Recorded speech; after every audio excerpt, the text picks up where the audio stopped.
6 మాసాలు తింటాడు, మళ్ళీ నిద్రపోతాడు. కూటమి ప్రభుత్వం వచ్చి 1.5 ఏడాదిన్నర అయ్యింది.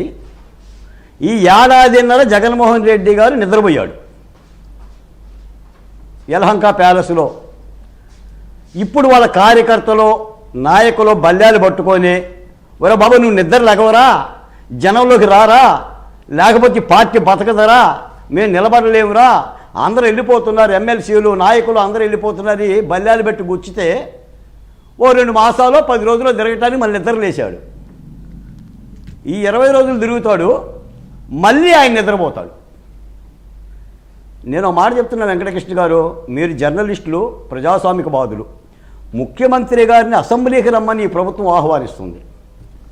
ప్రజల తరపున ప్రజా సమస్యలను మీరు మాట్లాడండి అని చెప్పి దేవతలు ఉంటారు, జాగ్రత్త. ఇలాంటి తదాస్తు దేవతలను చాలా మందిని చూసాంలే. కానీ ఇప్పుడు నేను ఒక మాట చెప్తాను సార్, అసలు జగన్మోహన్ రెడ్డి గారిని ఎవరు ఓడించారు?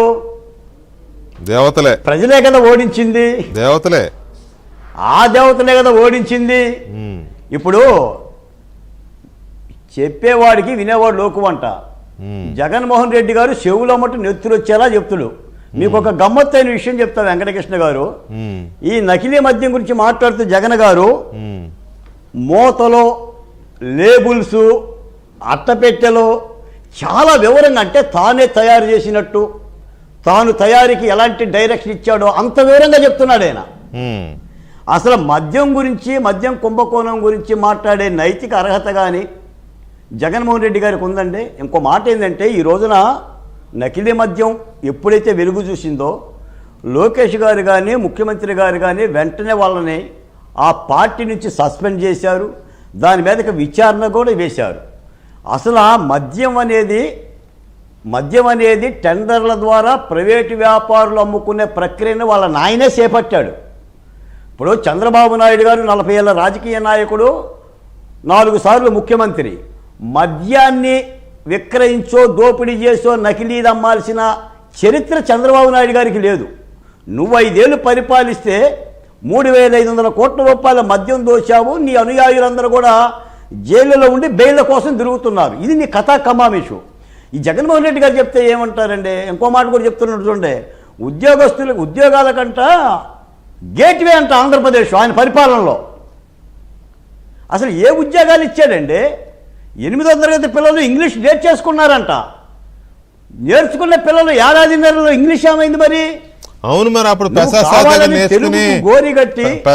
దగ్గర నేర్చుకుని బాగానే ఇప్పుడు చెప్పారు కదా, అప్పుడు సెక్రటరియట్కి వచ్చి.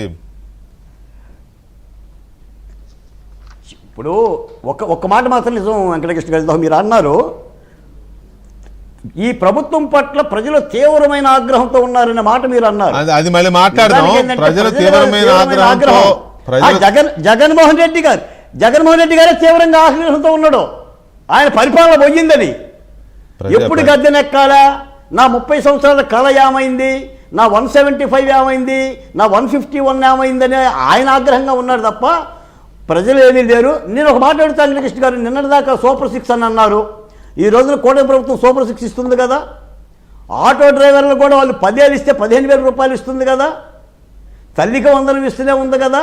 అంటే ఇక మాట్లాడటానికి ఏమీ లేక రాద్ధాంతం చేయలేదు. ఒక మాట అయితే యథార్థం అంటే నేను చెప్తున్నాను, ఈ రోజున పోలీసులు జగన్మోహన్ రెడ్డి గారి యొక్క పర్యటనకి ఆంక్షలు పెడుతున్నారంటే, ఆంక్షలు పెట్టకుండా ఎలా ఉంటారు సార్? నువ్వు బయటకు వస్తే 4-3 చచ్చిపోతున్నారు, రేపు ఎంతమంది చనిపోతారు? మీరు తమిళనాడు సంఘటన విజయ్ గారు సభ చెప్పారు. 10,000 మందికి పర్మిషన్ ఇస్తే 10 లక్షల మంది జనం పోగైతే ఆ 40 మంది ప్రాణాలకు బాధ్యులు ఎవరండి? జగన్మోహన్ రెడ్డి గారి సొమ్మేం పోయిందండి? ప్రాణాలు పోతే మళ్ళీ ప్రభుత్వం మీద నిందేస్తాడు, వెళ్ళిపోయి యలహంక ప్యాలెస్లో కూర్చుంటాడు. అంటే శాంతి భద్రతలను కాపాడాల్సిన బాధ్యత పోలీసులకు లేదా? ఆయనకి తెలియదా? అందుకని కావాలని ఒక విష ప్రచారం చేస్తుంది వైసీపీ సోషల్ మీడియా. ఇదంతా ఇప్పుడు వాళ్ళకి ఏమీ లేదనుకున్నప్పుడు కాదు, ఏమీ లేదనుకున్నప్పుడు వాళ్ళ విష ప్రచారానికి వణికిపోవాల్సిన అవసరం లేదు. కానీ కాకపోతే ఏంటంటే ఆయన ఎందుకు ఇలా మాట్లాడుతున్నాడు, అది మరి ఒక రకమైన భయం లేక ఫ్రస్ట్రేషన్ ఇలాంటివి ఏమైనా ఉన్నాయా, లేకపోతే నిజంగానే కూటమి ప్రభుత్వం వైపు నుంచి సరిదిద్దుకోవాల్సిన అంశాలు ఏమైనా ఉన్నాయో కూడా చూడాలి, తప్పేం లేదు.